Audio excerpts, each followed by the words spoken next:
but I think, I think we're probably at a point where we can transition into the second half of the episode, because we've been talking a lot about sensors, and sensors, they work both ways. They're a form of intelligence. But I wanted to, I also want to pick the brain of Atira, our intel officer, because in order to, if you remember from, and we talked about this at the beginning, if you remember from the May 2021 quantum presentation, where you had the pirate, Tony Z was demonstrating, the pirate going around and doing behaviors, and the bounty hunter trying to track them down, and the pirate leaving a breadcrumb trail, as far as, how you would go about, tracking down this pirate and finding where they are in order to bring them in.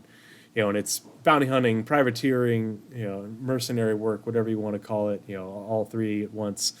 But there's going to be systems that generate intelligence that you're going to need to use, to pick up the breadcrumbs, pick up the clues, to find out where the pirates are operating in order to narrow down your search and try and find them. Especially if you're wanting to get into an area where you could respond to an alert, in a timely manner. You're trying to get to that point. And so I wanted to ask, Atira, about, what are the types of intelligence that you think, the developers at Star Citizen are working on incorporating and or could work on incorporating, into the NPC behaviors and what we can interact with to help you, to make that bounty hunting gameplay feel, obviously take it to the next level from where we are right now, where, okay, here's the bounty, this is where you need to go. There's a giant red flag on them. Okay. Well, first I'll say, for everybody who just joined us, so I run a series called A Soldier's Opinion that my very first video was on reconnaissance.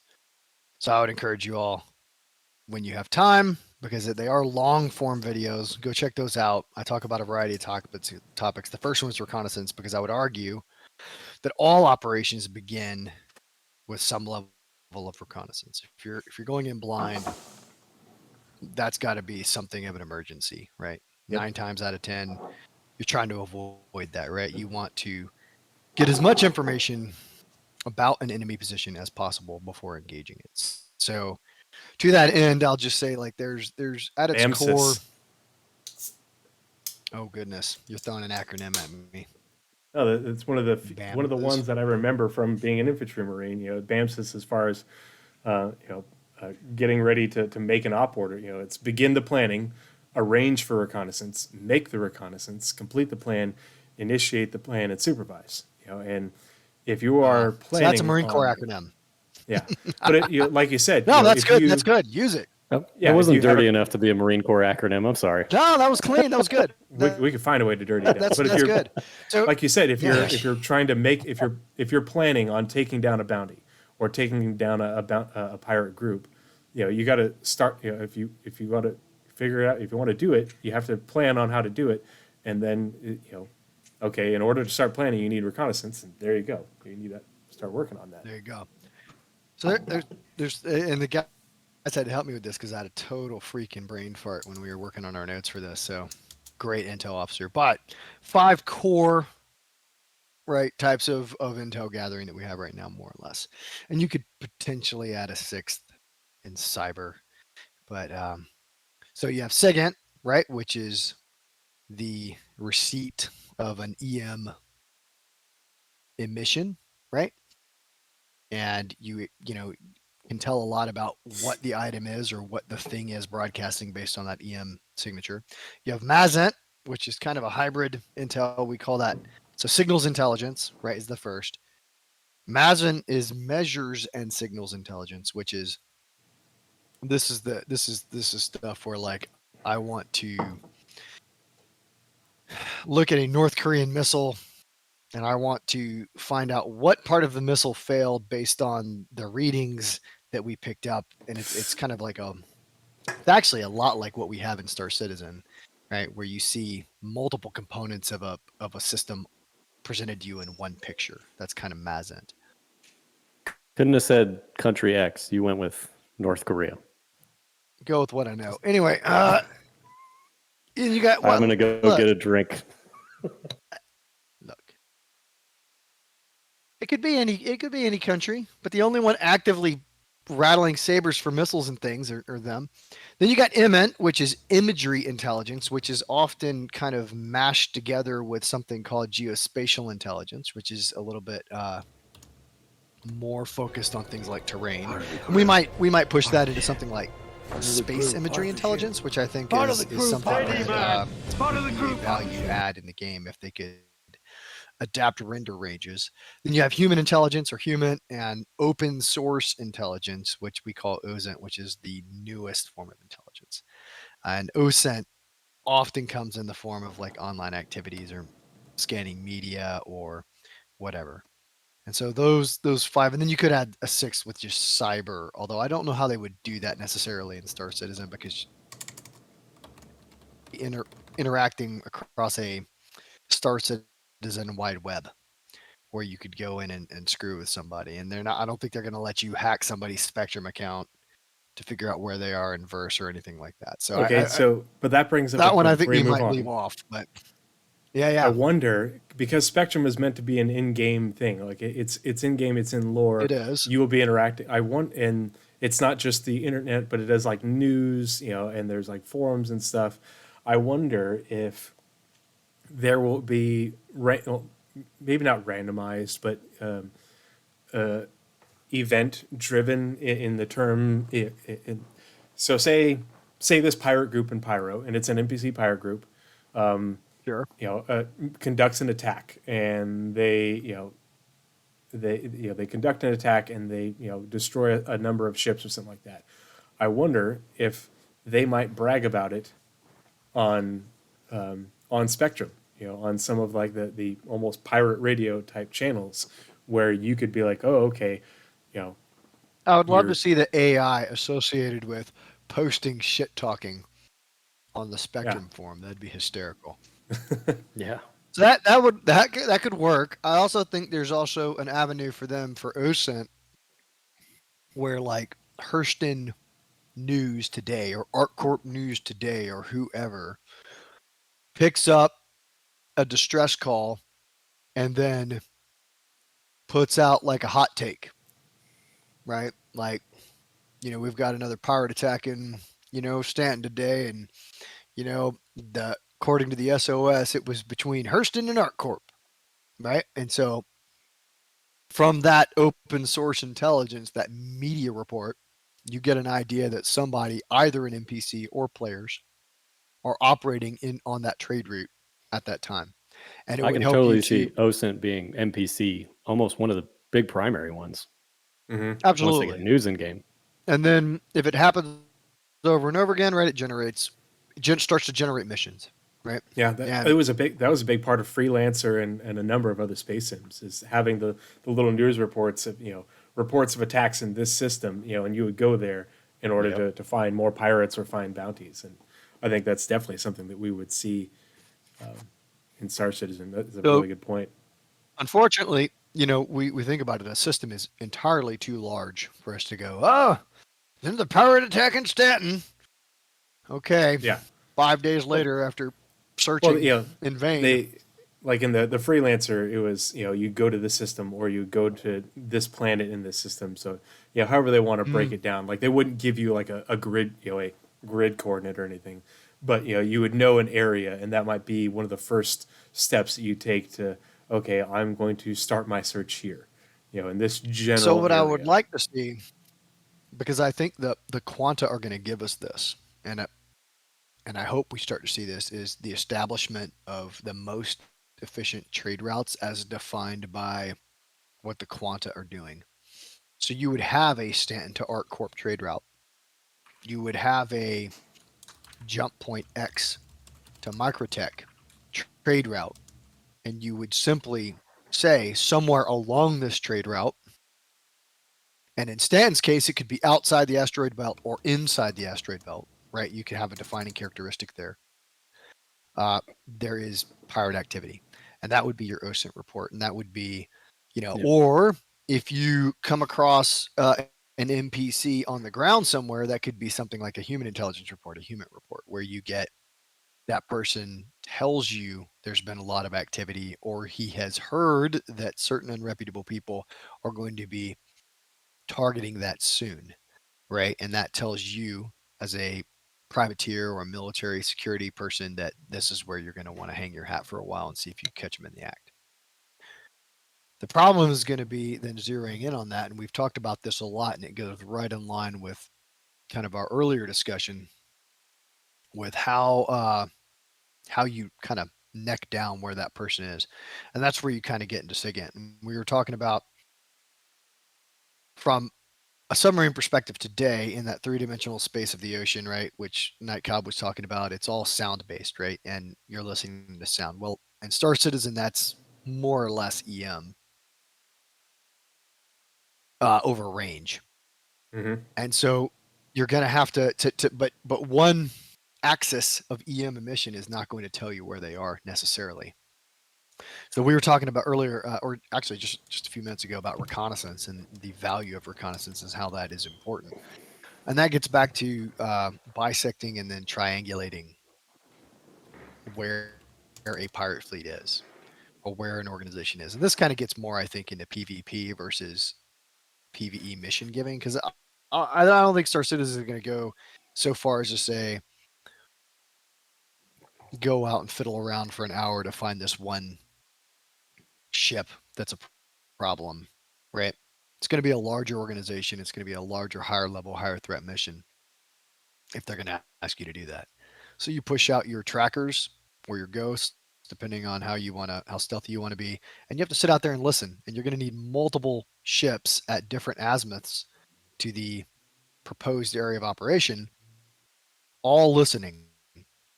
And what Star Citizen really needs to give us to make that relevant is a way to tell bearing in three-dimensional space to narrow down where those things are. And I don't think every ship should be able to do this, but we're talking a couple 100 kilometers away, right? So your reconnaissance guys not in threat are getting a bearing based on signal. And it could be a mast signal, like you've got a fleet out there, like it could be a large group of pirates that are all talking back and forth, or all of their ships are emitting in one place and they can see that. They tell you now, because they're out there, right? 3 different grids, exactly where they are. Now they need to be able to map that somehow so that we, as the military force that's going to go interdict them, can then plot to it and jump to it. Yep. Right. And not only that, but be aware of the complement and the loadout. Well, there's only so much you're going to get from this, right? So for the Army, yeah, but that would complete your intel picture. It would. That's a different end, right? So if you've got trackers out there with their sophisticated suites or terrapins, there's somebody ghost in the chat, right? You got your terrapins out there. They got their SIGINT packages active. They're listening. You got 3 of them or 2 of them. They give you a bisection or triangulation, right? All that's saying is there's a huge clump of signals here. And based on, let's say, our OSINT that says somebody on this trade route is a bad guy and they're doing bad things, we think that that's them. But now you're right. Now I have to get in there with a different type of ship, and I have to confirm that's them, right? And so now, that's what you're. I agree with you in what would probably be the future, but in the current state, right? That terrapin could also pull a scan, depending on the range. Depending on the range, and that's why I think Star Citizen, they've given us the biggest playing field ever, and it's only going to get bigger. That's why I think certain scanning ships need to have larger than 10-kilometer ranges, right? Because it's all about the sensitivity of your antenna. Yeah, and don't be wrong, like terrapin should be like an AWACS in that regard. Well, but what if you have a Carrack out there with system scanning capabilities, right? Yeah. So, it could be, it could be like an AWACS, but effectively what I'm saying is from 50, 60 kilometers out, right? He can see, he's outside probably the range of another ship to see him. Yeah. And then he can kind of dial you in. From that point then, right, as you build your intel picture, as you were saying, you got to send in something else. You got to verify something else. And I don't think you should be able to scan from somebody down from that far. So you got to pop in a stealth ship. So now you're talking about your Eclipse, your Ghost. It could even be, what is it? What's the Tavaran dropship that's a stealth? The Prowler. Prowler. Right, yeah. Hmm. Something with stealth. Right, Doesn't matter what, just something with stealth capability. And he drops in within 10K. Terrapin is a stealth ship. So here's what I would think, right? And to your Terrapin point, has the ability to do stealth. I don't think it's Terrapin is stealth while on the move as much as Terrapin can sit because it's turn supposed to have everything off. Well, it has that ability And look like to a rock? sit and then close all the vents and hold in all the emissions for a period of time, while scanning passively and being Right. essentially blind on the radar. And so I wanted to hit on something because the way you laid out the different types of intel and in the way you talked about them and how they might relate to what sort of intelligence you might be gathering in Star Citizen, to start your hunt, it almost lays out like a sequence of events as far as like, you're starting here in order to, at the 30,000 foot view, in order to get you to where,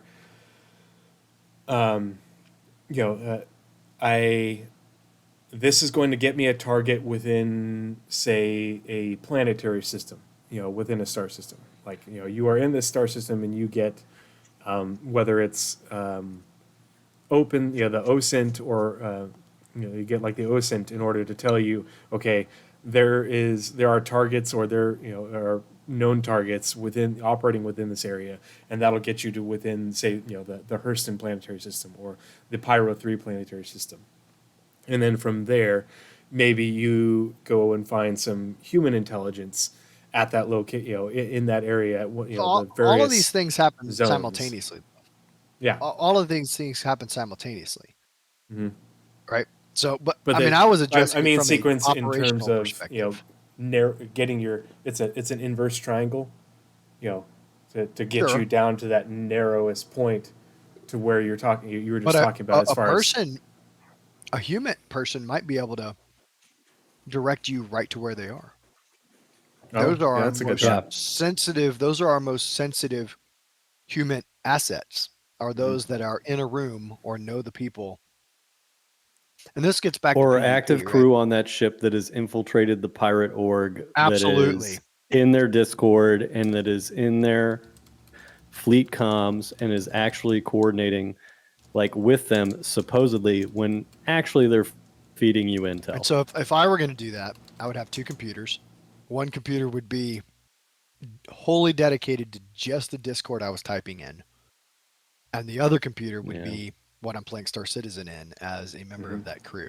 And so I'm being an engineer or a gunner or whatever, and people I'm are in their picking on this. Discord. There's like so Eve. Yeah, I'm chatting to my org, telling them where we are, what we're doing.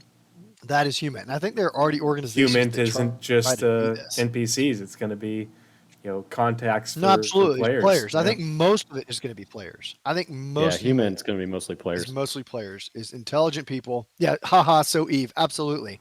But why was it done in guys, Eve? That's probably true. It's because it's effective. Well, and if you, I do think we're going to see a lot. I think you will have a greater volume of NPC human, but I think the level of detail from player-based human, higher quality versus quantity, like the quality of the information from a player human intelligence source would be better one for one than the quality of information from a NPC one.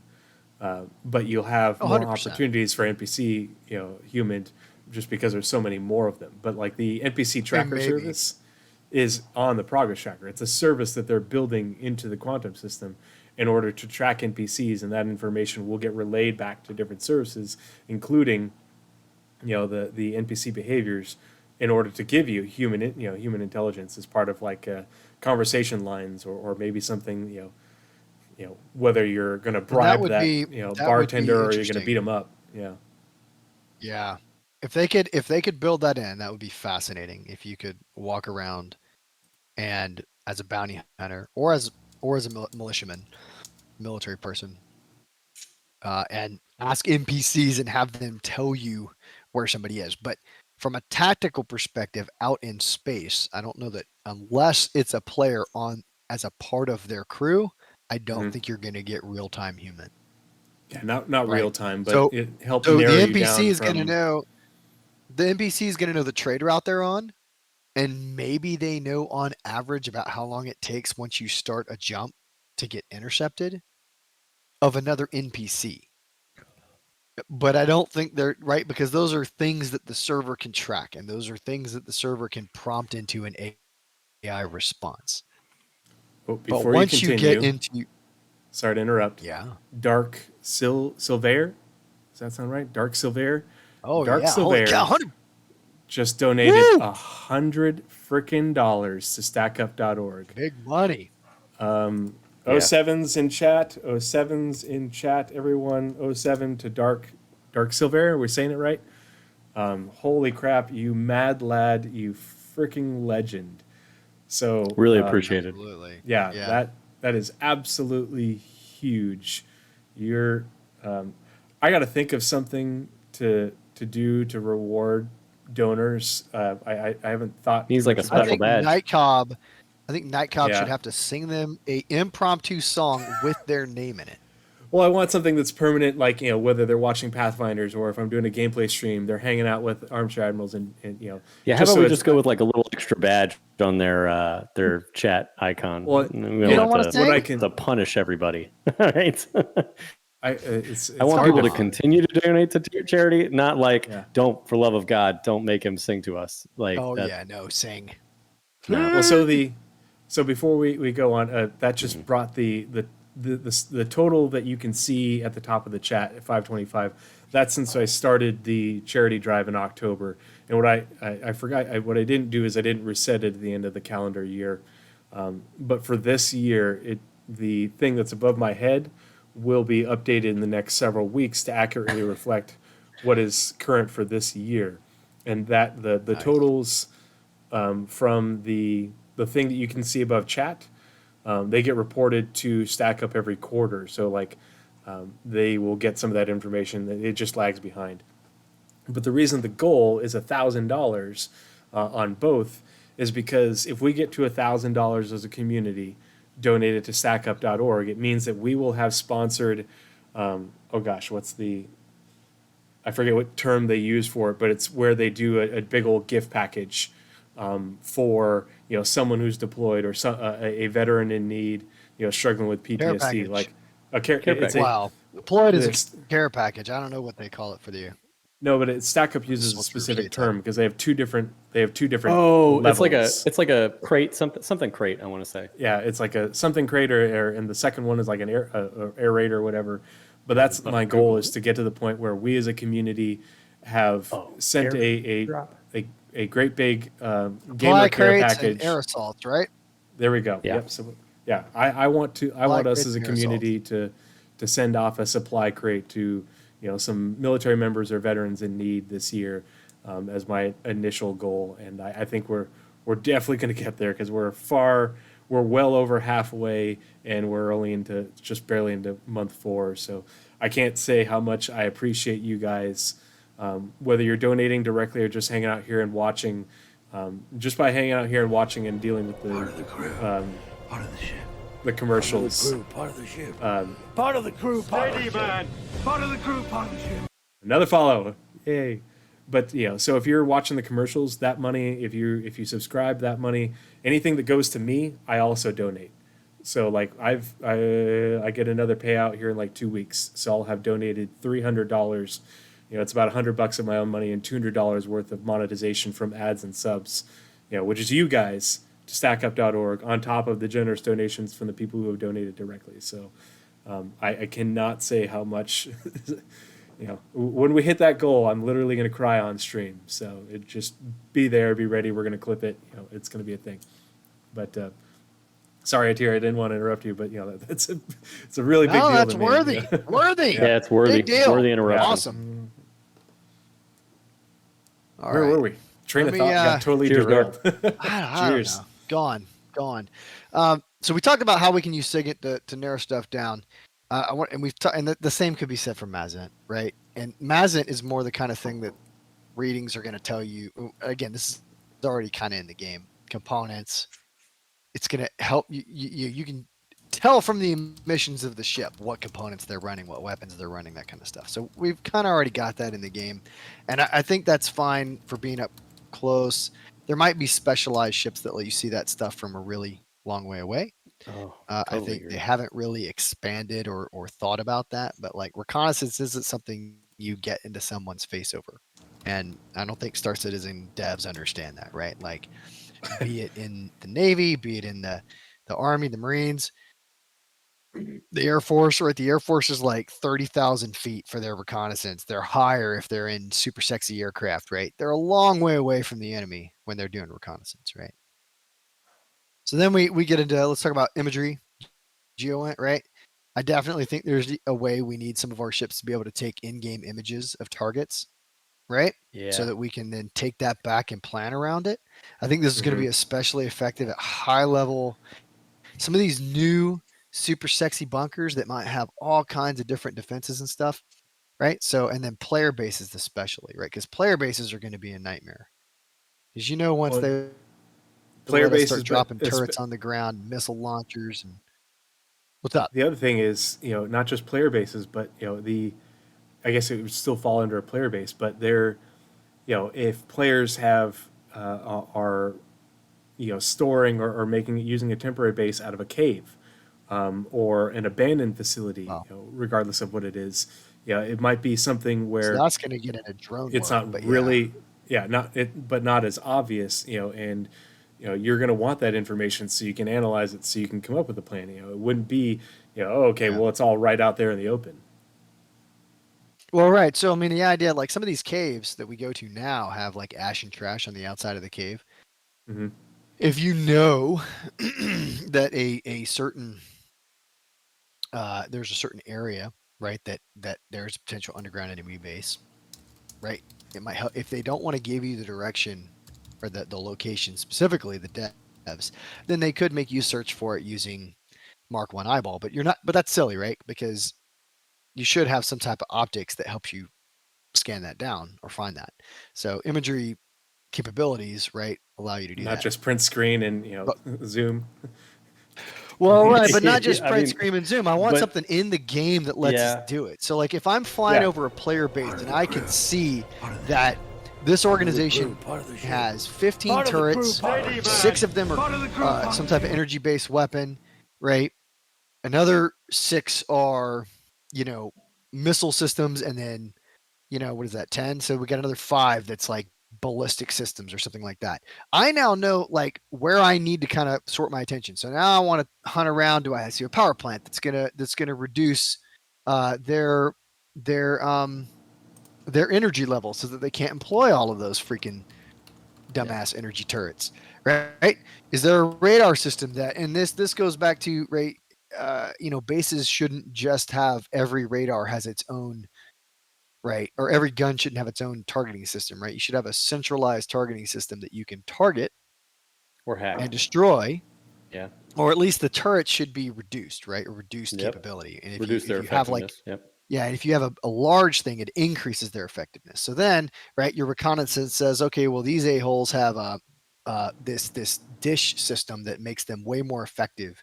That needs to be a primary target before I try to infiltrate. And maybe hot damn, you look at that base and you say, it's stupid to try and do a combat drop in this. I'm going to drop 5 kilometers out and I'm going to do a ground assault. Right? And that's just the best way to approach this particular player base. And that's because you've narrowed down it with their signals. Maybe based on signals intelligence, the type of radar system they've installed, and it's either a civilian grade or it's a military grade or it's a C grade military class, right? Whatever, how much money they've spent. And then you also know how many weapon systems they have, right? And you can make that determination. Then you photograph it, and then you can kind of see what the layout is. You can find your best avenue of approach for your attack, right? You can make those plans based on the intel you have, right? And the same thing applies to space, right? You could send in an aircraft, it can take a space image, right? Either thermal or EO, it doesn't matter, right? Depending on the lighting and depending on, what's available of that fleet, right? You get within 10 kilometers, you zoom in, you take a picture of that freaking pirate fleet floating in the trade lane. And you say, well, hot damn, those dudes are running 2 Idrises and 32 fighters. F that, man. See you later. Yep. I'm not going. It's a death trap. Or I got my Javelin on standby, and I'm now going to paint that target, and he's going to launch size 10 torps from 100 kilometers out, and those things are going to just toast in, right? And then they'll start to target when they get within 10 kilometers. All right, they're just going to ride your beam in. Right? There's Yep. all kinds of things you could do with this to increase the tactical options available to our players. So either space-based or ground-based imagery. Right? And I think we've talked about all of them now. The last one we should talk about is a subset of SIGINT, which is comment. And this is one I think that Star Citizen is going to have a rough time employing outside of NPCs. So they had talked a few years ago about making, and you're right, Tree, you said Spectrum's going to be in the game, right? And Spectrum, in theory, should allow for organizational comms, right? That was like their dream.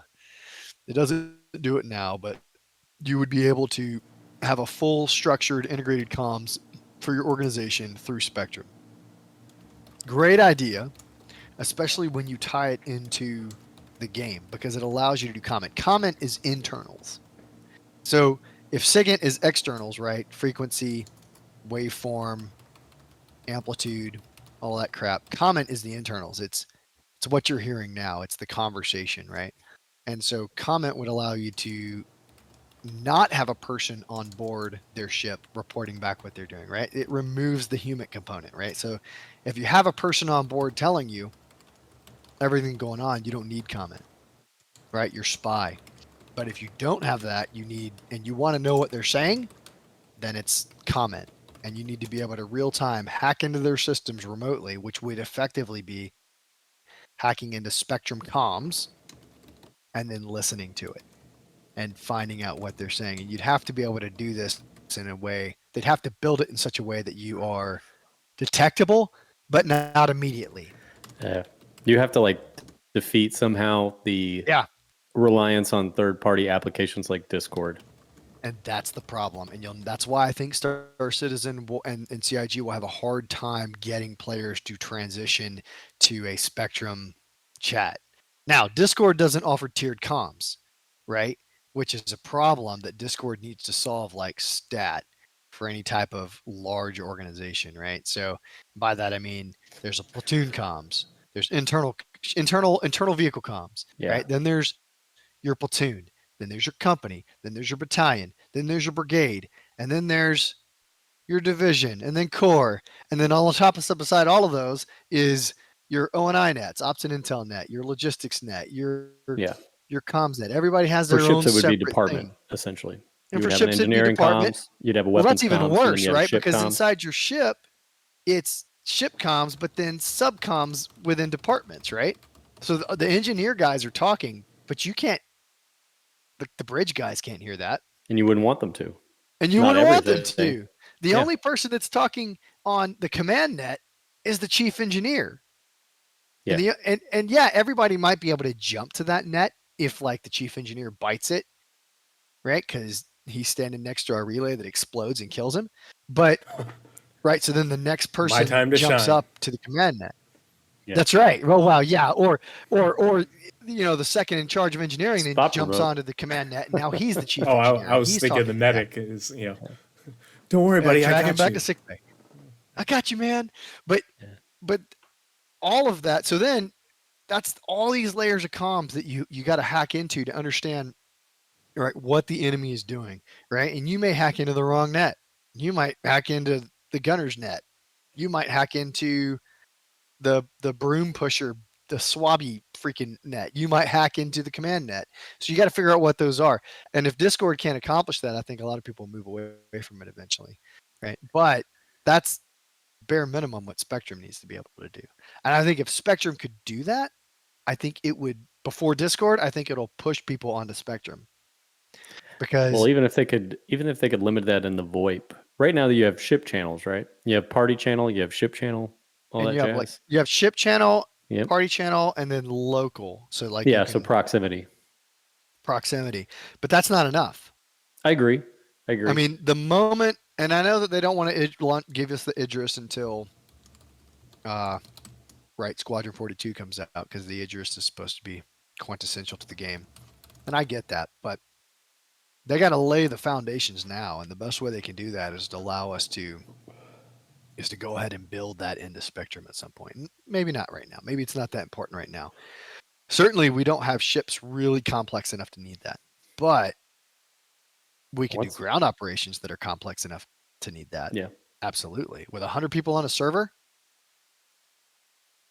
So I could create a company level operation of 60 guys. 50 I want to bring guys, that back. two groups of 50. Because we're getting deep into comms and away from Well, intelligence. all of these comms you know. create signals. They do create signals, that can be collected on. And Yep. those signals can then be hacked into for internals. And if you want to know what's going on in an enemy formation, all of this is present on the battlefield and overlapping. Mm-hmm. This is what an intel officer is thinking about, to be perfectly honest, is an intel officer is thinking about every avenue of approach he can connect with the enemy and collect. So I want to ask you, beyond ships, okay, what could, because we always bring things back to ships and vehicles, right? We do, yeah. And we're very well versed in what ships and vehicles have as far as components with and sensors and stuff on them right now, and some things that are planned going forward. But how else might you be able to what could CIG develop that could allow you to do some of these things without a ship? They've only barely talked. We've got some old information about drones, and Nazareth and I have gone off the deep end on drones, on Pathfinders, and they talked a while back about probes, as far as being able to dispatch a probe, in order to go out to an area and scan it, in terms of things that are, whether you deploy it from your ship or whether it's something that you take down to a planet's surface or or carry with you, those sorts of things. Not a component on your ship, but something that is deployable either in space or on the ground or usable by your person. Right. What sort of things do you think that CIG could develop? Because in that regard, because if you think about chat's got some great salvage ideas. Yeah, that's and what I'll tell you, that's what I'm getting at. And I wanted SIGINT, that's a thing. The backpack signals intelligence is a thing. That's what I wanted to talk about, because we have but that. It's absolutely a thing. We have that for other gameplay. We have that for mining. We have it for salvage. We have it for tractor beams. Tools of varying sizes going all the way from personal to ship. Right. How would we? So how would CIG fill in the gap? And this is for both of you guys. I don't know that there's a handheld SIGINT device. There's obviously a handheld imagery device. They could certainly give us a super sexy camera that we could use to take images, right? Reconnaissance images. And I've talked about this actually from an in-game perspective, either in a ship overhead or ground, a terminal in-game that allows you to upload an image, work on that image in game to do analysis, and then export that to your friends. Now, I saw somebody in the chat that said, very general for the casual player, very detailed for the, what did you say? I don't know, I'll just make it a detail-oriented character. And that's what I said. So for bombing, right, and this ties in, you take an overhead image, and I'm going to get to your question, Trey, I promise. Then you can take that back, the targets you want to hit, then you re-upload all of those specific points that you want to drop bombs back into your ship, and that allows you to drop precision munitions. A normal player doesn't have to do all that to drop bombs. He can just go drop bombs, right? But a detailed player could do that, right? And have and get satisfaction from that detailed planning. So from a ground perspective, I would argue that there should be some type of backpack portable deployable, right? I don't know that it's necessary. We do have something in real life that is like it's got a big antenna on the back with this big crazy it's all these antennas, and the guy can carry it and wear it around, and it is a signals device that he can listen to the enemy, right? Or he could try, right? So that's one thing you can do. It gives bearing direction, right? And then you can try and zero on the enemy from there. It requires multiple individuals carrying that backpack, right, to triangulate if you want to call for fire. Now, that said, you can absolutely do that. And I think Star Citizen, just like a ship, should give us that ability to reconcile those ground-based tracks to a single point, right? That's definitely something we should be able to do. That's the essence of ground-based reconnaissance. You could do something. I mean, it is 900 years in the future. You could have like a ping system built into your helmet. You could have a more better ping system built into a handheld of some kind. But that, and then you would need some type of imagery device that allows you to take pictures and take those back, right, and share them with your friends. I love because Star Citizen it's a multiplayer game, and there's endless opportunity for co-op. And if you've spent some time in my Discord, I love co-op games. And one of the things I enjoy about co-op games is making it so that multiple people can work on something to get it done faster and more effectively. And I really love, with co-op games with like deployables where, okay, we need, it'll take one person, 5-10 minutes to set this damn thing up. But if we, drop it out of the back of our, Valkyrie or Cutlass Black or something like that, in order to set up, some sort of, a thing like you were talking about for, collecting signals, and being able to relay that information, dropping in a team that will be able to get this done in half the time, a third of the time, to set up a deployable device that will do the job that you want. That's something that I think would make for great gameplay. Being able to so we have satellite drop-offs now. Mm-hmm. Right? There's an NPC mission where you like deploy an environmental satellite. Now you just need to allow us to purchase that, shift it into an inventory, pull it out, and then drop it off the back of a ship. There's a couple things you could do that. You could do sensors. That is certainly one where you would need to put between 2 to 3 at a minimum to give you anything more than early warning. And those certainly would be exceptional, right? And of course that goes all the way up to the big old mine dropping ship, right? I always forget the name of that Nautilus. ship. It looks really cool, but the Nautilus, right? Because you have big pseudo permanent mine / satellites you can do it with, or you've got handhelds, right, that you can throw out, and they might last a couple of hours. The other idea that I think would be super cool is for planets that are not really civilized. Would be you drop 5 or 6 of those out and you get a GPS signal.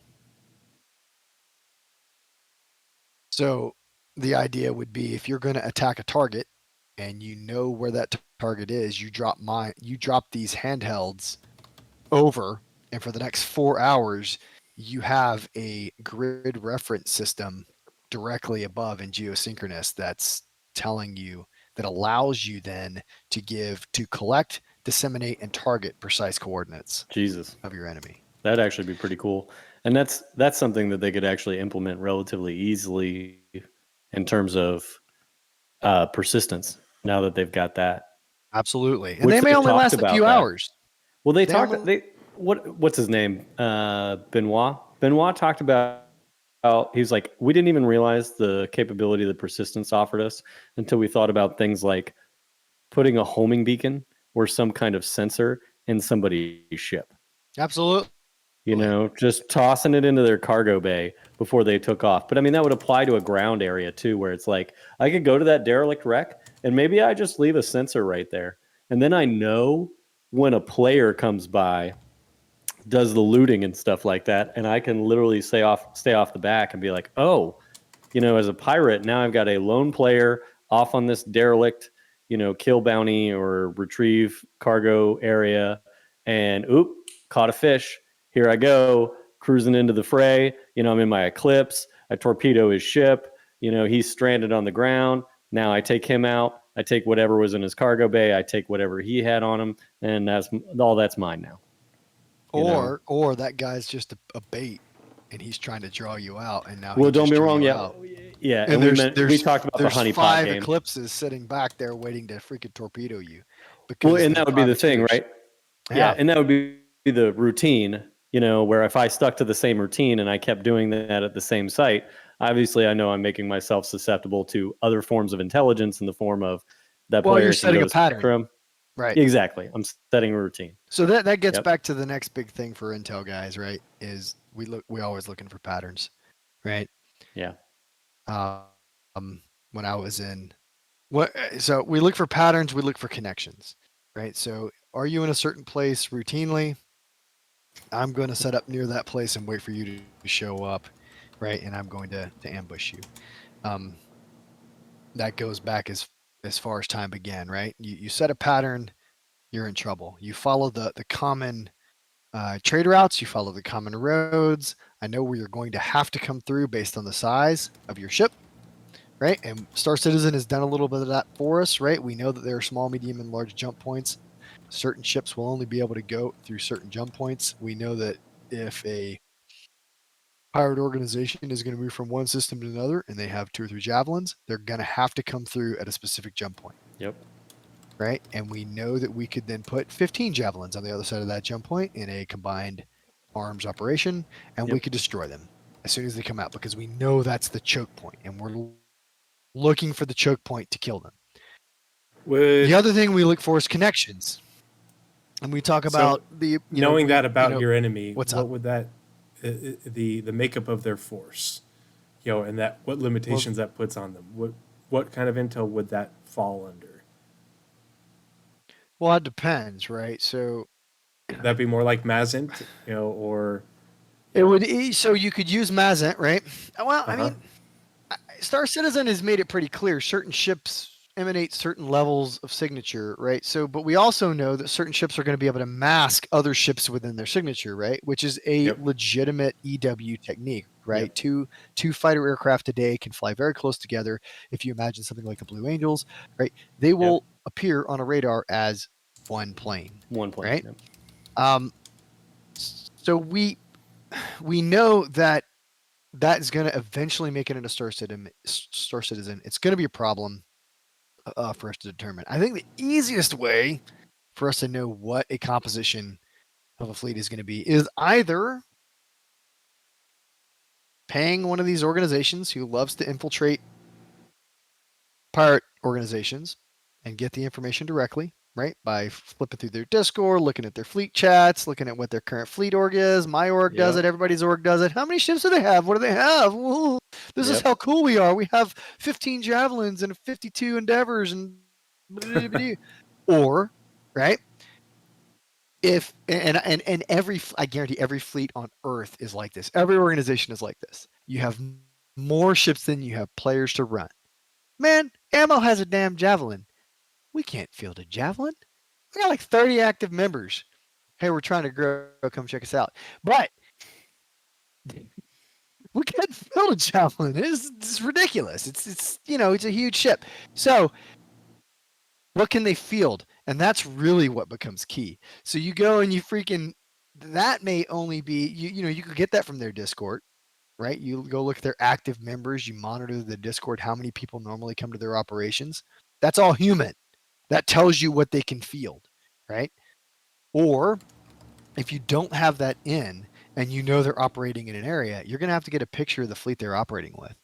And that comes back to imagery. That comes back to the ability, and that may be a thermal image. Let's be real. That may very well be a thermal image from 20, 30 kilometers out. And you can tell by the bloom on that image, roughly, that they have an Idris, they have a couple of smaller fighters. Maybe they have some mid-sized ships that look sort of like a Connie, and you can kind of make that assessment. And then if you have a good intel officer who's a nerd and studies ships, you might be able to tell what their EM spectrum is and then start to determine specifics. But honestly, I think right now, based on the level of detail I think CIG is looking at, you're going to need to get close enough to kind of take an image and see what they're operating with. And that may not even be their full org. If they go to war, it's a completely different problem because they're calling in every single person for a specific time and place event, maximum participation, and that may generate a completely different fleet profile. Yep. Right. So that comes back to trend analysis. Come back to human. And come back to human. Well, it comes back to human, and it also comes back to trend analysis. Like, how often do these cats have a full-on, right? Do they post YouTube videos for all of their events? And during that YouTube, right, we're talking about real, and I don't know when you collect on them. In that YouTube video, what are they fielding? Yeah. Right? How organized are they in comms? Right? And that's what it comes back to. So it's more than just what they have in game. It's what they're putting out there in real life as well. And then you collect all of that and determine a profile. You got to think, and I was thinking about this when we were generating this topic. Mongrel Squad, I mentioned it earlier, right? Mongrel Squad, notorious pirate organization. In fact, right before 318 went live, they were so bold as to put out, basically a YouTube video saying, hey, we're raising the black and we're taking no prisoners. The days of, negotiation piracy and ransom are done. Yeah, they said it's done. We're just going to blow you up and take your cargo. We're going to soft death you or hard death you and take whatever we get. That's how this is going down. You're on notice. Like, that's how bold they were in their claims. And then literally like a week ago, I'm thinking to myself as they post a YouTube video, and I watched it because I was like, this is intel, believe it or not, that they gave away for free.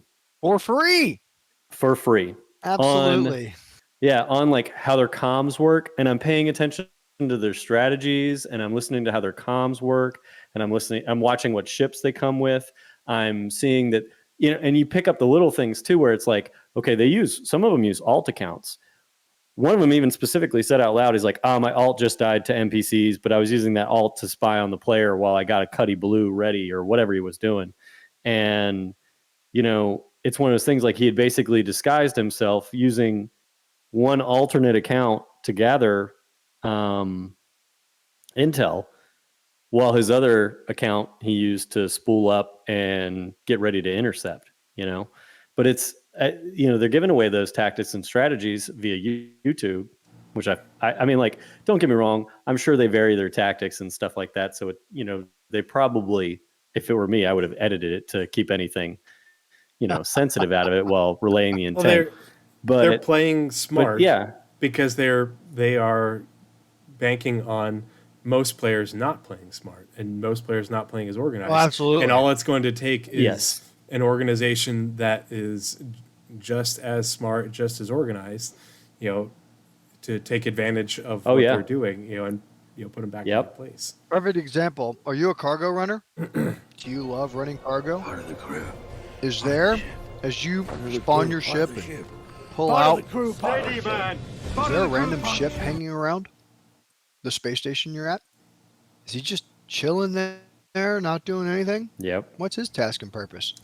Yeah, and anywhere where you go to purchase cargo and there's just a ship hanging out there. And here's the thing, Stanton, there's only a couple places you can go, right? So, like, what direction did you travel? All he has to do once you disappear is kind of look at the direction you headed before you jumped. And then look at that jump point, right? The time it takes you to get from point A to point B is several minutes. We know this. I mean, he's already on the comm telling his boys, right? And they've probably timed it out. That's exactly what they've done. They know exactly how long it takes to go from point A to point B on a Caterpillar or whatever. Absolutely. Right? And your average time. In the video. And they're going to say, okay. Says, hey, he was coming this way, and now, you know what? If he was going to the location that we had the snare set up for, we would have caught him by now. He's rocking this ship. Yeah, we already caught him by now. Let's move on to the next target. And they bailed and moved on, and it was one of those things like they're thinking about that stuff. So Absolutely. if you're a player you and a have to think cargo about runner, yeah, Absolutely. And Yeah. here's the thing. You might use that to your advantage, yeah, right? You might send out an empty ship that's just looking to make contact. All you're looking to do. well, Right. you could even do one better, right? You can just take pauses in your quantum jumps. Oh, where it's sure. like you start your jump and immediately kill your engines. Well, and but then the you hang quantum loose. snare is like a permanent thing, right? They don't, right? Isn't it? Oh no, they have to pop it, don't they? So Yeah. with I can't quantum, remember. It's been forever since I've tried it. I had it like when it first came out. I had it on loan. with quantum, that brings the me back snare, to a do you have question to- I meant to ask you guys, and I want to ask both. And Nightcob, I'll let you give your answer first. And this falls into signals because or intelligence, because it's going to we're talking about leaving a trail, and if it's a common trope in sci-fi where you warp away and it leaves evidence behind.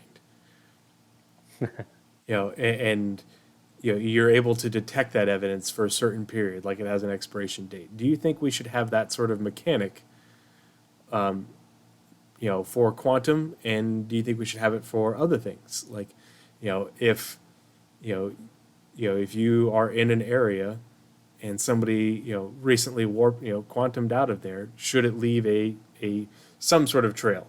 That someone was here. Some level of definition that says, they were here and they quantumed away and they went in this general direction. And if you use a star map, you can be like, okay, I know they went to probably one of these 3 locations. Do you think that should be a thing in Star Citizen?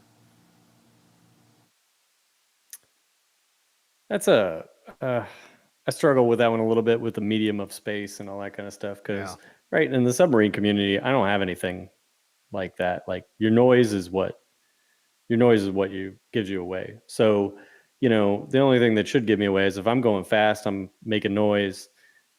Bottom line is I leave myself immediately open in terms of where I am in that moment.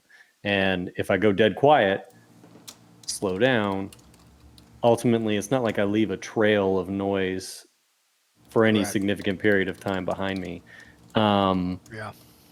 But I get the Star Wars trope of based Star on their Wars, Star Trek, hyperspace. like it's a That's a modern Yeah, thing yeah. for Star Wars. That's a modern Yeah. thing for Star Wars. It was always there for Yeah. Star Trek, but until I until the sequel trilogy, it was not a thing for Star Wars. Yeah. I think based on the things we've talked about, part of me actually really accepts the fact that there's actually a lot of intelligence, especially watching that video. I'll give credit to Mongrel Squad. I think it's eye-opening. There's so many ways actually to gather intelligence. I don't know that we need any more. In the current state of Stanton as it is, now don't be wrong, you start getting into systems like Pyro, much larger systems, much more wide open spaces. You might get to a point where that is something that they need to evaluate to give us a little bit of a hint. Like if we're just having too much trouble finding targets, tracking targets, because there's so much space, which is totally a possibility. Then maybe they need to throw us a bone in that regard. But right now as it stands, I don't think so. I think we've got more than enough avenues to pursue that I don't feel like we need to add one more system that they need to develop.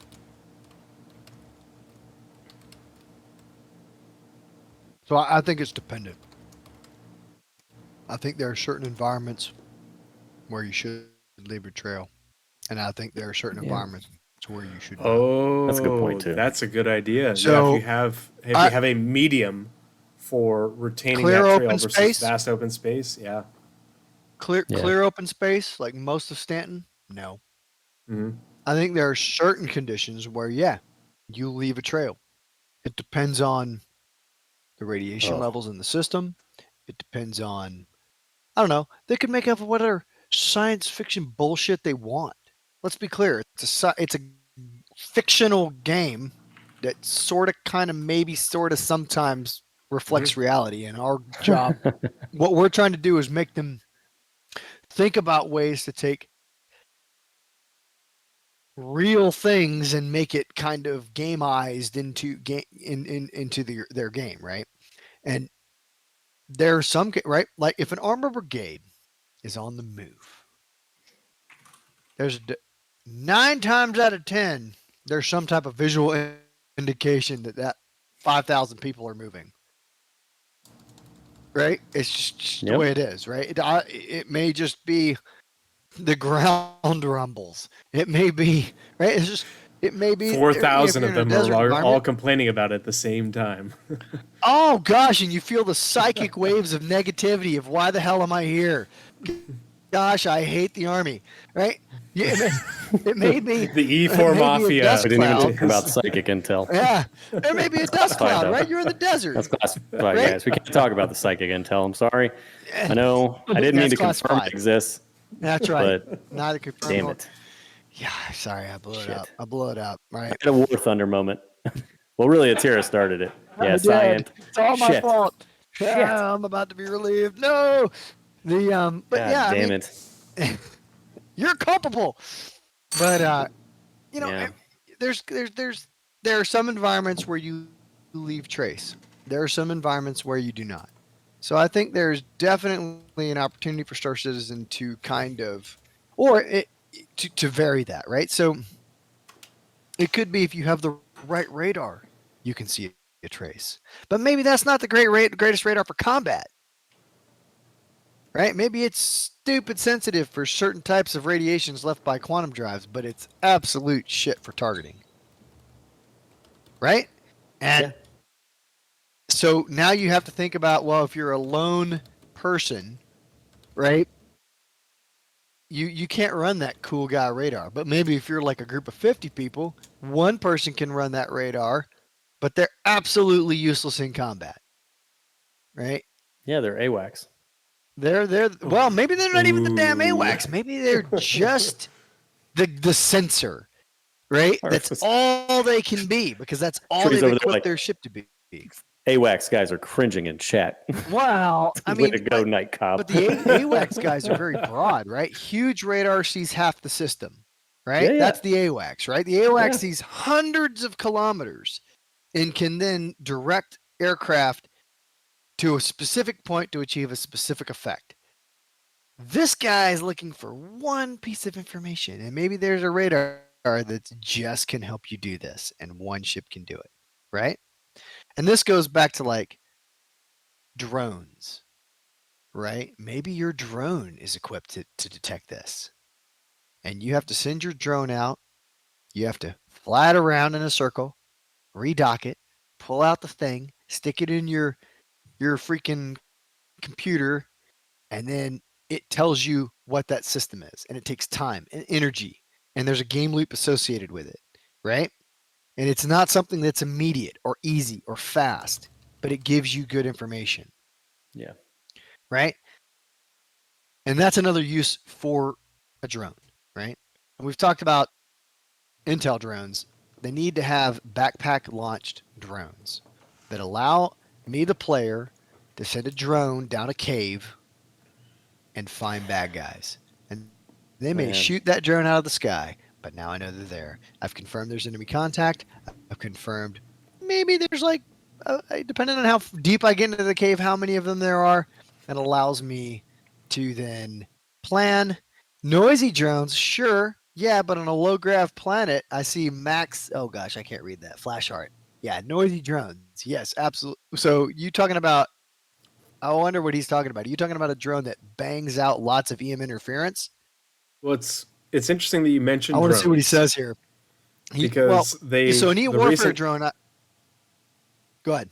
Go ahead, Tree. I want to bring that up because it brings it back to what CIG is already doing. You know, and I think that they're thinking more about how to incorporate drones, and that's why I asked earlier about, you know, whether it's drones and probes and deployables and stuff, because I don't know how I missed it, but one of the more recent Galactopedia updates had an article for research drones, and within the article for research drones is that you would be able to deploy this drone as a research drone onto a planet that is protected by the Fair Chance Act, if you had enough reputation with the UEE to do it, you know, in order to, use the research drone to get samples and to monitor the developing species.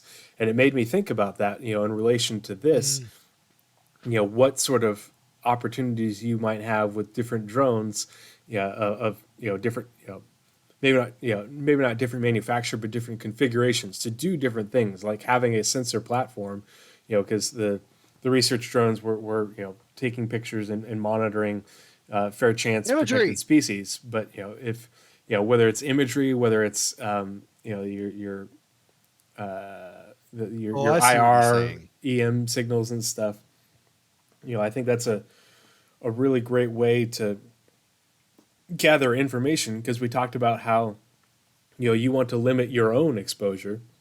Well, a drone is going to be the size of a damn person, and if you can deliver that drone, in a way that is stealthy, in order or deliver it ahead of time for when someone's not there, it can allow you to get a lot of that information without being exposed, in a way that is, potentially a lot more efficient than, getting your ship anywhere nearby. Is that what we want, though? I don't know. I think it I'm should just be. saying I think it should be available. it's an option. I love the idea of it. I love the available of the idea of it being an option. So, okay, Max Flashheart. How do you mitigate it, was, though? He was taught. You don't. You got to be. You got to be Range. smart. You gotta, well, so okay. So what he's talking about. So I'm going to attack two different things here. So old Max here in the chat. He's talking about something that basically is a drone that can blind sensors. So it basically goes in. It's like it's so right in my It's recent an e-warfare drone, essentially. It's an e-warfare drone. It's like my last video. I talk about e-warfare. Go watch it. It's great. It's very technical. It's an Plugging hour the and shit out of 45 yourself minutes. I'm today. sorry. I know I am. It's great. That's what real alcohol does. Take note, Paul. When I'm actually drunk.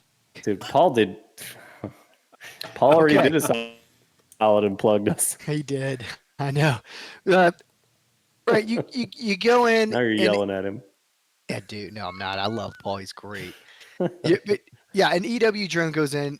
He bangs the gong. It basically blinds a certain spectrum, which prevents that. And this would be a fantastic example of a weapon system you might use against a PvP base or even an NPC base if they have a specific radar system that allows their ground turrets to target you effectively. You send in this drone.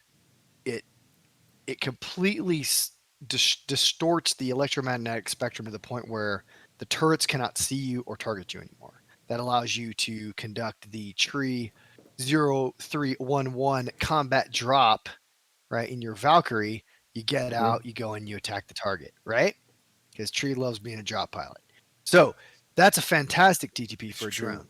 Now, but when you talk about collection, right, that radar on that base has to emit signal to detect, right? Now, we do have certain amounts of passive sensors, and we've talked about passive versus active in this video.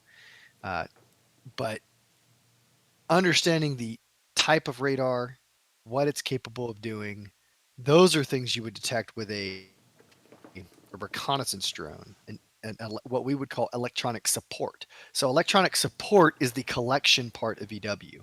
Electronic attack is this what old Max there is talking about, where you go out and you blanket the EM spectrum so that nothing can communicate or see or any of that. That's electronic attack.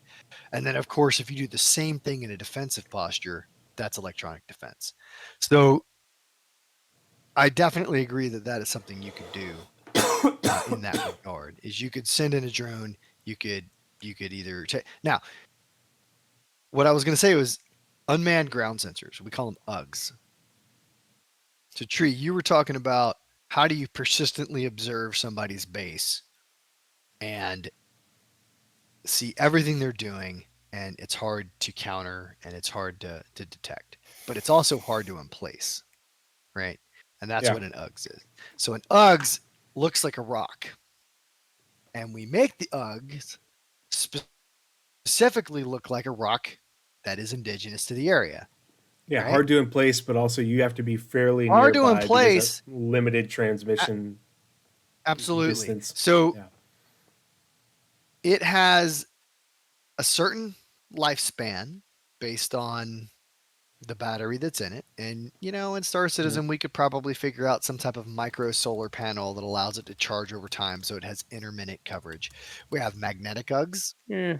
We have visual EO, IR UGs. We have all kinds of UGs. We have signals UGs that can allow us to detect signals. Right? You have to low crawl, and you have to put this thing down in an area, and then you leave it, and then you go away. And then you can go back and you can collect that, or you can receive a digital directed transmission. And this comes back to something we were talking about a while ago, where we were talking about a terrapin doing reconnaissance and then relaying that information back to a fleet ship, a larger group, right? Directed comms, right? So not a general comms where it just goes out, right? Directional antennas that push a signal in a specific direction. If you're not in that direction, you cannot detect it, right? Yep. Very important concept, and something that Star Citizen needs to embrace. This idea that a terrapin, right? You imagine your bubble, right? Your command bubble on your Javelin, right? It shows you everything that you can detect, right? And everything shows you the battle. But then over here on the side of your bubble is this little single ball that is your terrapin. And he's looking at the enemy. So inside this little ball that is the terrapin, that is outside of the larger ball that is your organic sensor range for the ship, right? Because he's extending your range and transmitting via directional antenna back to you what he's seeing. And that's what allows you to target ships at range, right? Because we're in space. Yeah. I could shoot a torpedo. You're essentially talking about data link. Absolutely, data link, Link 16, baby, right? Yeah. And it's directional. So as long as as long as we're connected and the two can detect each other and maintain that link, that's how I can attack at super long ranges by sneaking an infiltrator in, having him hide using stealth, and then target for me. And then I can engage that pirate fleet, or I can engage that good guy fleet, right? If I'm the pirates, at range without them realizing. The same thing applies to like an UGS system, right? A unmanned ground sensor. You could put that thing down overlooking, Mongrel Squad's base, right? And it's just sitting there watching. You get to see when they depart, right? You can see when they come home, right? You can see whatever they're doing. And as long as you're in, right, that antenna, you probably can't consistently maintain that. But like you point it a certain direction, you know where that signal is going. So you park your ship there, and every now and again you get a data dump of what those guys are doing, right? And then you know, right, what they're doing. So if they depart, that's a perfect time to attack their base, because now none of them are present. All of their ships are gone. Now you can use that information to your advantage. You attack their base, you wipe their base. Mr. Badgers. Link 16 is a military tactical data link network used by NATO. Thank you, Mr. Badgers. You are absolutely correct. So we need like Link 32, 900 years in the future. And it's, same effect. But yeah, you can use that information to your advantage, right? You plant your listening device, you monitor the situation, and when the pirate organization departs their base to go pirate, that's when you go in. That's the tactical advantage you need to destroy all of their resources, right? Pillage what you can, or don't even care. Just destroy everything and make their lives harder, and then depart. And that's a perfect example of like using tactical intel to your advantage. That's another tool that we should have at our disposal. So, and let's be serious, I'm not anti-pirate. I mean, I am, but I'm not, right? They should be able to do the same thing to a lawful organization that has been bothering them. Yeah. Right. So this is PvP and PvE. Well, yeah, it's going to be harder with PvE, but yeah, in theory, yeah, absolutely. Well, NPCs are going to have routines, and if they're going to allow us to destroy their NPC bases, then yes. Well, you might not be destroying it, but you could be raiding it. You could be raiding it, and maybe that would have a long-term effect on their ability to operate. and that would be acceptable. But they're all inevitably going to recover so that other players have the opportunity to do the But same I mean, if you thing. think about it, you are, on a small scale with the new Korea, you are raiding Korea, and if NPCs are, if they have if there's an NPC base at a UGF or an outpost or something like that, and they have patterns of behavior, because it isn't going to be simplistic like, you are just waiting for this one NPC to finish walking his circle around and get out of view, and then you run in there. They're going to have more complex behavior patterns, and there are going to be NPCs coming and going on ships and such. And so you will, they may not empty out the base, but there may be an opportunity where we're like, okay, right now there's 30 NPCs running around this base and there's only 6 of us. Okay, so we want to wait but we've seen them, come and go on ships, at 5, 6, at a time or more.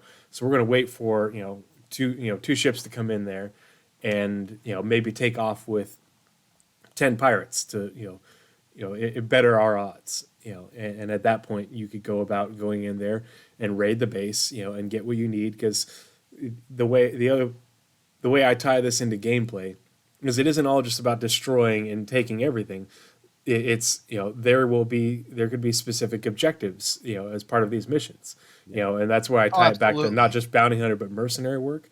Like if you think about there are going to be rescue missions, and this is what I'm excited about because, SAR rescue type stuff.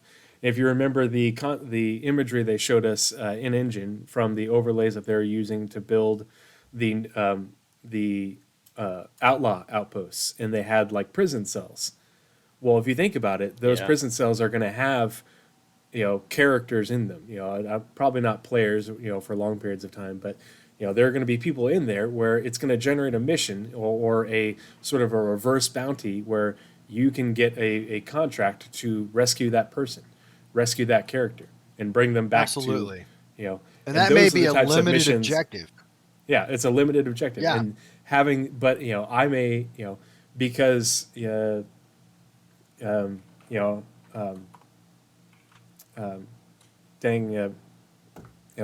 org may only have 5 to 10 people online right now because that's all that we could muster, and Absolutely. but we don't want to take on this pirate base that Yep. has several dozen pirates walking around. We want to wait, and so you've been observing them to wait for an opportune time to do a limited objective raid, to run in there, kill some bad guys, get the person out, and make a quick evac before they come back, and that might be a really smart way to complete that limited objective. It might not be take all their stuff. It might be take one thing. It might be take one person, And that brings up an interesting point. Not that I'm a huge lover of PvP because I usually get spanked, but look, they're going to bring Right. bring hireable NPCs in. So a PvP base may be manned and guarded by NPCs because some of these smaller pirate orgs, well, may be local and they will have a sleep cycle based on reality, right? So they all may go to bed at 10 o'clock, 11 o'clock at night, and that's when you're going to want to hit them because they're Always all... got to get them on the mid watch, man. Always Yeah. got to get them on the mid watch. I mean, that's when you attack on the ground too. You attack. Yeah. I used to conduct raids when I was a young man. We used to go in at 3 o'clock in the morning, right? And For everybody's reference, that was back in 1966. let's be clear, that was back in 1854. And okay, F you, man. Anyway, the point. Look, point is, you choose an opportunity when your opponent is asleep on the job. You fight when and where your enemy is weak. That's absolutely correct. So you make sure that, and it may involve you staying up late, right? If your job is a law enforcement organization, or if you are a pirate that is really sick and tired of this one org pestering you, you monitor their cycle when they're active, and then when they're not, you go and you take as much of their property as possible and you ruin their lives. Because we know this is going to be a thing. We're going to create bases. It's going to be a monetary in-game investment to get these things built up. And that's where we're going to be. And and you bring that pain. Now, is it permanent pain? No, they're going to recover eventually. A certain amount of grinding and hours left will bring it back. But for the moment, you just cost them money. You cost them time. You cost them effort, and that's going to be frustration and irritation. And you're going to be successful when you monitor their cycles of activity, and then you take advantage when they're not. Because an NPC, eventually, we talked about this in Tree, right? Right now, NPCs are like freaking snipers with a 9mm at 300 yards, which the bullet doesn't even travel that far. But look, It's basically eventually me. eventually that's going to dial in. That's what I do all day, every day. Yeah, that's what the Marine. Yeah, that's the Marine in him coming out right now. He's like, I can hit a gnat's ass at 300 miles with a freaking toothpick. But look, eventually they're going to dial that in, and NPCs won't be that great all the time. So you're going to have a mix of NPCs that you can afford, right? Some good, some medium, and some poor. But the time to attack will be when it's just NPCs, because they're always going to be less adaptive than a human. Yeah. Right. And you wipe the floor, you blow up their base, you take whatever you want and you leave. And now they wake up the next morning and they're screwed. But that's going to require a lot of what we've been talking about here, which is proper intel planning, understanding their patterns, understanding when they're active, when they're not, understanding what their threat levels are, what their defenses are, what they've laid, what they've put in place to keep you away. And then then you have to plan around. Right. And that's like one of the big things I love is this idea of artillery, right? They're going to put a bunch of guns in place. That's cool. I'll just call in artillery from the next ridge line over and just pound that brings us back around. That brings us back around full circle too, is because, this is it literally is a circle, of an operation where you are constantly, Jesus, I can't do anything with you. I don't know. No, but you're what do you want from me? But you're gathering intel to plan for an operation, in order to do something. But then at the same time, you also are doing what we were talking about earlier in the first part of the episode, where we've done our reconnaissance, we've made our plan, we've everything's ready to go, but we don't want to just go in guns blazing. We want to be tactful about how we approach the target, regardless of what it is, in order to not give ourselves and our plan away, and retain that advantage. And that's what we were talking about earlier, where we want to maneuver in a way that because that would be part of your plan. Is okay, based off the intelligence we've gathered, I'm going to use this strategy to maneuver my forces into place to give myself the greatest tactical and strategic advantage, over my target, and to best accomplish the mission. And it's, I really, it's a really good way of laying this all out, in a, it's a circular fashion, talking about both aspects, of coordinating your forces and coming up with a plan, and this is what, like Mongrel Squad, Nightcop, you brought it up multiple times. They play smart, but they play smart based off of what the game is right now. Yeah. The question is, how well will groups like Mongrel Squad, or lawful groups, the Yang to Mongrel Squad's Yang, how well will they adapt to CIG adding in more, elements to the game, more complex elements, to the game that allow for gameplay with the type of depth that they've been talking about for all these years. And that's what we've been talking about for the last 2 hours is, what aspects of depth are going to be available. I'm not sure that right now lawful organizations are adapting as fast as pirate organizations. No, I think you're and entirely I don't correct. think Yeah. And I think it's because, right, for pirates to have fun, their version of fun, right, they have to adapt rapidly. But there are systems in place for lawful players to have fun without having to adapt. And so it is something that CIG should, I don't know, maybe put some thought behind.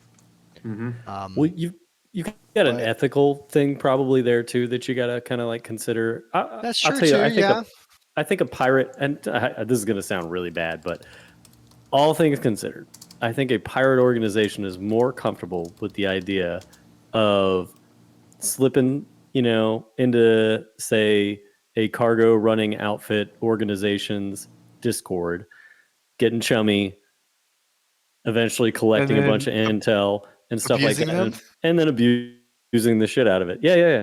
Whereas the waffle players, the guys that kind of stick to the idea of, I'm going to hunt pirates, I won't be a pirate.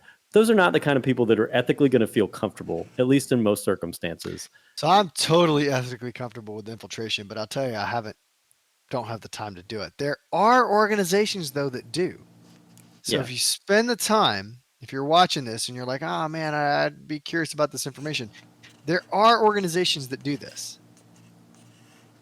There are, and that's their whole shtick, and they're doing it now.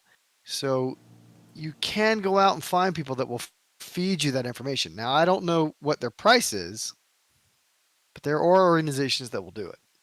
Yeah, you're not wrong.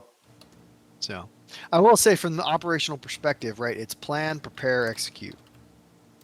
That's what the Army calls it. I looked it up in the new FM 3-0 doctrine. Plan, prepare, execute, right?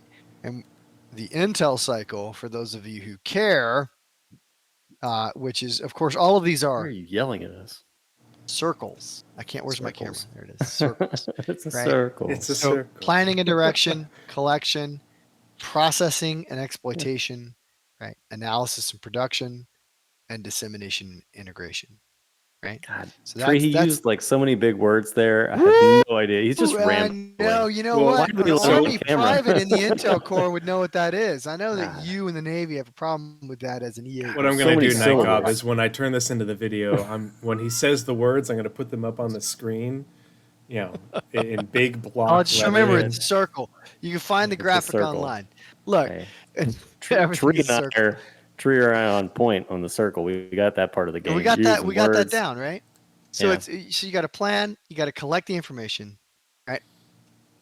You got to process it, which is what I think my little table is for in the game, right? So that comes back to imagery mainly. But you could also do this for EW, right? In the back of a Vanguard, they got that really badass, the Sentinel, that freaking panel, right? So you collect signals information, but now you got to like process it and make it make sense, right? So that you can determine something from it. They got to figure out how to gamize that, right? I don't want it to be real because that shit's boring and it takes years of study and to get good. I want it to be fun. Yeah. So you got to think about that, CIG, but like you got to process it so that it makes sense, right? Then you do the analysis on that information. You determine what it tells you, right? And then you got to disseminate that to all your freaking fighter pilots and your freaking capital ship captains and all that, and they go out and then you go into the operational plan. So they take all that information, they plan, they get all their resources together, they prepare, and then they go kill the bad guys. And that's how that works in real life. Now, that also happens full time, right? When we're not doing anything else. That happens very quickly. That happens within a few hours for a small operation, within 24 hours for a big operation. But right, there's also thousands and thousands of people doing it. So it's got to be a game loop that lends itself to a play session at the simplest level, right? But then also for PvP, right? When we get back into the Eve, it could be several weeks of planning and preparing, right? Collecting, planning, right? And then an execution. So it just really depends, and they got to think about how they want us to collect information, how they want us to interact with that information and use it to then go after each other. And that's a PvP perspective. I think for PvE, I'm not sure they want to go quite that in depth. Maybe you could, but maybe it's not necessary. I don't think it's necessary. I think what you're really talking about is going to be and this is where they're going to probably try and draw the line between Eve and this game. Although, like, I know a lot of people mentioned it when we started talking about this whole idea of like sneaking into other people's Discords and their orgs and then kind of destroying or manipulating from within and all that kind of stuff. The advantage to preventing that right now is the lack of technology in the game. like 100 player servers are essentially what is probably the prime culprit of limiting that, right? Like it might be one thing to have a guy on the inside and be like, yeah, I'm in this server and stuff like that, but if there's a limitation on jumping into that player's server, like if the server's full, even if you do know about it, like you can't join on them. Absolutely. And it would look suspicious if all of a sudden you were in their party. So it's kind of one of those like, that's ultimately what's holding back that next level that Eve kind of already has. But that technology will eventually come, and people are planning for it. And I think pirates are planning more than legal players. I agree with you. There. I'm hoping though that Mongrel Squad, and part of me almost wants to know if like their intent, and other pirate organizations are like their intent is like the more we show this off, maybe the more we'll actually get resistance, and then it'll really get interesting. Yeah, they're I think trying they to would make love it more that. fun and challenging for them because at their core, they're PvPers. Yeah, well, and they want the challenge. They don't have enough peers. It's kind of like the player to NPC population where, out of for every one pirate organization like Mongrel Squad, there's 9 player lawful organizations, and only one of them is doing is on their level, or maybe it's an even lower ratio than that. But in the grand scheme, the odds of them running into their peers are very low, and so they're trying to get more of that going. So I'm gonna bring it back thing too. Okay, go ahead. I wanted to bring it back. I was going to say just because one of the impacts of signals, though. But go ahead. Well, I'll let you have that point, but I wanted to bring it back because we are running kind of long, and I wanted to. Oh yeah. And I know we could go on forever, but I also try to keep the episodes. Well, Tira can go on forever. That's for sure. Identified that. I think most of what I've talked about is completely unclassified. It's a 6-month course. Let's go. But I do want it for the YouTube and everything. Keep it at a manageable level. Because I know we could talk about this stuff for a long time, but I also wanted to talk about what we're thinking about for our next episode as well. Before we sign off. Well, let me say this one thing. Part of the crew, part of the ship. Part of the crew, part of the ship. The quantum snares, right? So one of the things they've talked about is those things are supposed to be highly illegal. Part of the ship. Those things are supposed to be highly detectable. Part of the crew, part of the ship. Part of the crew, part of the So the UEE is supposed to respond with significant force when a illegal quantum enforcement or snare has been activated, and it's something they don't do really in the game right now, and they probably wouldn't do in Stanton anyway, because Stanton isn't really, it's a UEE system, but it's owned by the corporations. But they have UE common law, and so the security services should respond to it. Yeah. Assuming that the corporations are willing to absorb the cost of that fight. So when a mantis is out there executing quantum snares, and then the subsequent quantum enforcement, that should be, and this kind of goes back to what I was talking about for like writs, right? Writs of marque, which is what you would give a privateer to go out and privateer. You're basically saying this person using this ship under this username, under this specific frequency or whatever, is authorized to use a quantum snare, is authorized to use a quantum enforcement device. So from the UEE perspective, when you turn that on, the signal, right, that they are collecting with their vast intelligence network that is, 900 years in the future, awesome, knows that you're authorized to do that. Flip side of that is they also probably know, depending on the system they're in, and this is what gets into high security, mid security, and low security systems, know that when a pirate organization turns on a quantum snare or pulses that quantum snare, because it's a pulse, right, and it grabs somebody, right, as based on timing of departure, right, and it grabs them, that pulse, right, we have multiple comms stations around the system that are immediately triangulating where that pulse is. And for the UEE, in a high-sec system or even a mid-security system, would respond immediately with some level of NPC activity because they know that that's illegal activity and they know that it's probably associated with piracy and violation of the law. It's a good bet, right? So there's definitely some of that, but the player should also be able to detect that. How they want us to detect that, I don't know.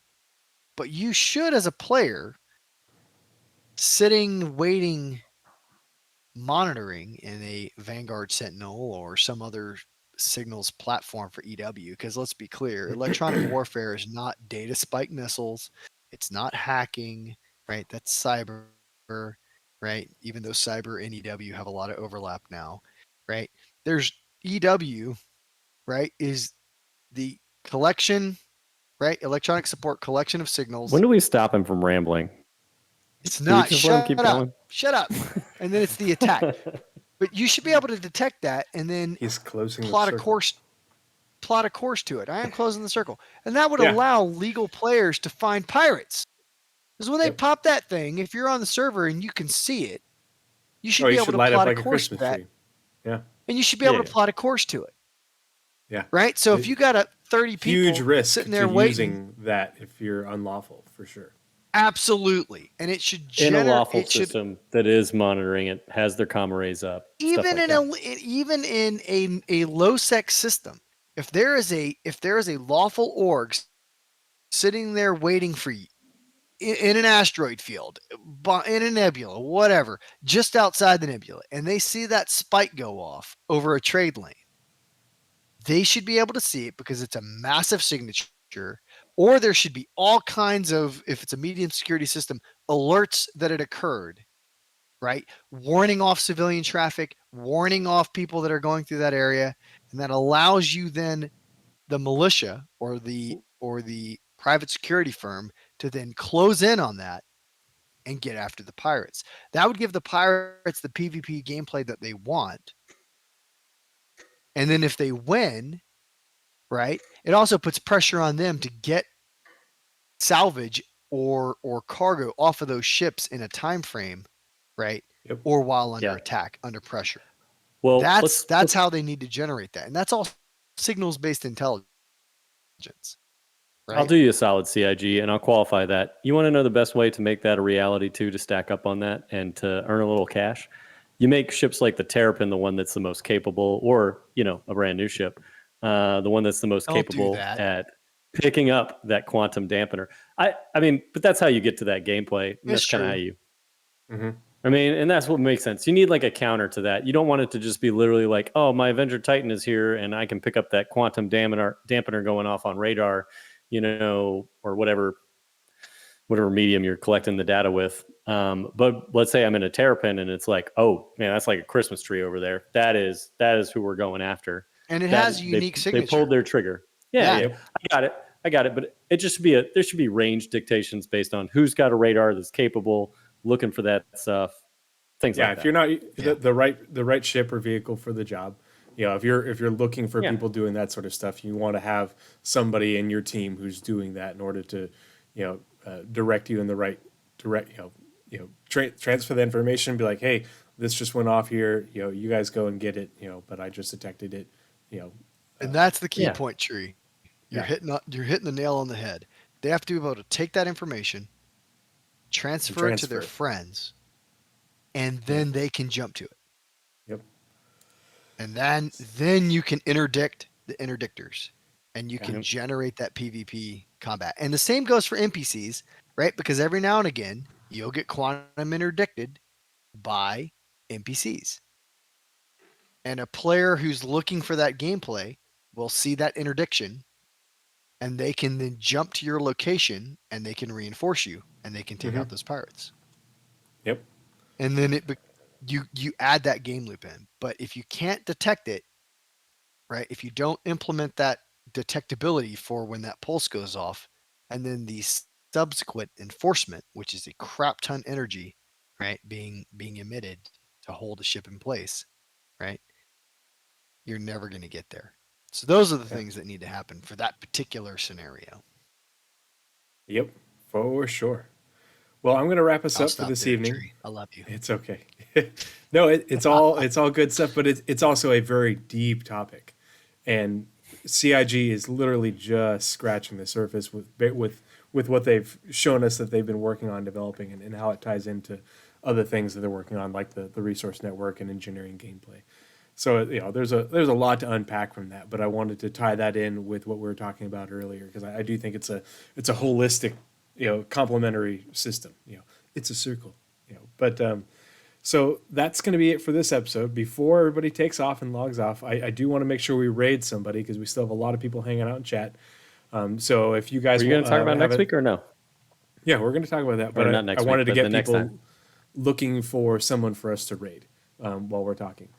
So Oh. if you have suggestions, throw them in chat, and we'll raid somebody. Find a streamer that you think is deserving of a really solid raid from this stellar group of people in chat hanging out with us.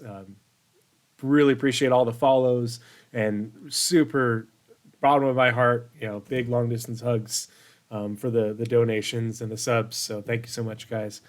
Yeah.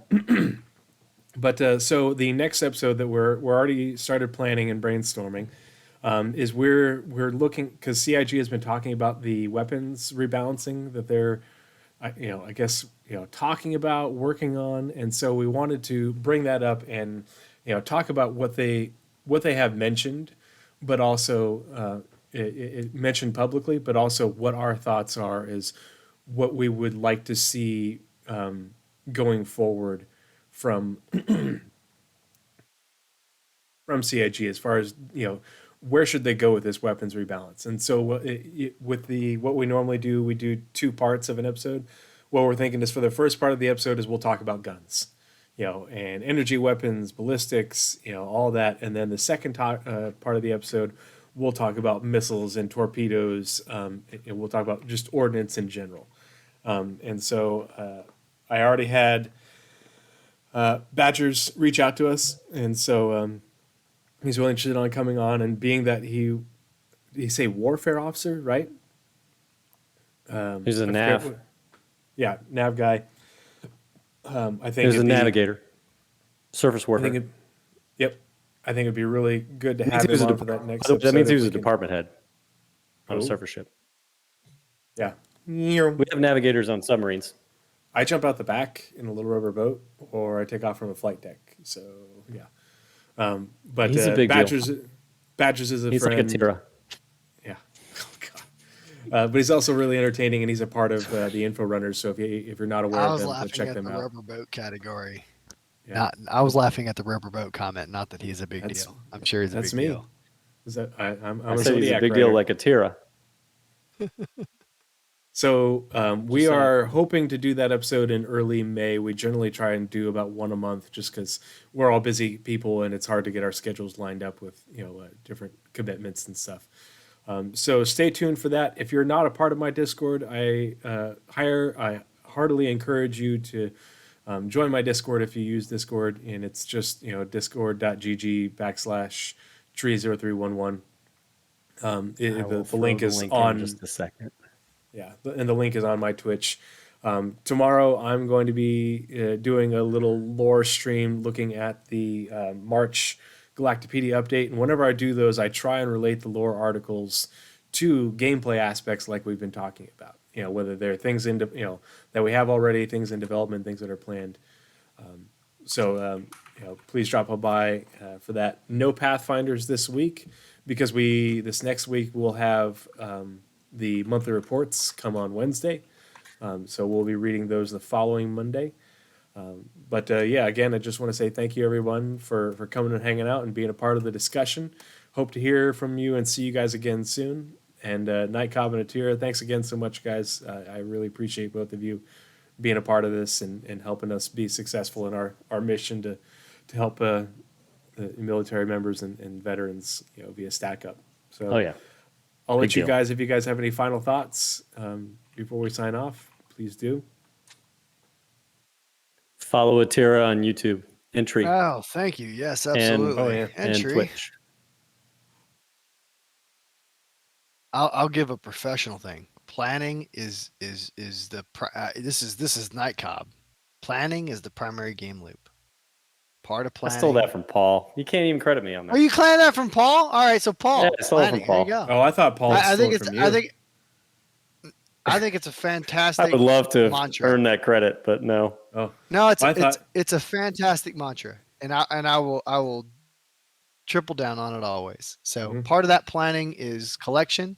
Part of that planning is understanding how you hide and scan down somebody, which is what we talked about earlier. Part of that time is how you collect on people. So absolutely key. Planning is the primary game loop. yeah. Follow Well, us that's all all we on have. YouTube. Follow That's all Night we have for Cobb on this YouTube. evening. I know he doesn't want you to, Oh, yeah. but follow Night Cobb. God, I make the Oh, shittiest YouTube videos. It's not even funny. Follow him. Do Ammo's it. No. a great Follow me a great too. org as well. So Follow if you're Tree. looking for an org with some fun people, I would be an Ammo if I had the time. You know, I do not. So yeah, if you're looking for a fun org and fun people, Night Cobb and Atira are both in Ammo. So Yeah. but yeah, We no love sevens how all pleased around. the Twitch. citizen when I'm we okay can with people log in. following me on Twitch. I'm way better live. Record myself and it's like, oh God, I can't even watch this. I'm so cringe. Don't. Oh, we had a Oh. great video, just you and Oh. me. Oh doing no, I'm some better on your salvage. videos. It was fantastic. No, It I'm was better great. on your videos because I just shit on you the whole time and provide you all the God, snark he is that I've such got a in my snarky my asshole. wee little heart. It's nonstop. I swear. Yeah. You gotta Watch raid. So watch YouTube it's- videos of his with me in them, not my own. God, not my own. Yeah, raid somebody for love of fuck. Yeah, Somebody let's go. soon. Raid him. Let's All go. Who are we raiding? we're gonna raid Ender because Star Jump raided me the other night when we were doing Pathfinder. So we're gonna return the favor. Star Jump Ender is playing Star Citizen. We're gonna go give them a raid. If you Hell yeah. Nice. let's see. So I click it and then I click Start Raid, right? Or do I have to wait? Okay, There you go. There we go. You got it going. Star Jump just released their Star Jump Shipyard, the second video, which is on the Endeavor. So go check that out. Came out really well. It's the second one. The first one was the Kraken. So pretty awesome videos. All right, looks like everybody, 56 raiders are ready to raid. Send it. Cheers. 07. Bye, everybody. Thanks, everyone.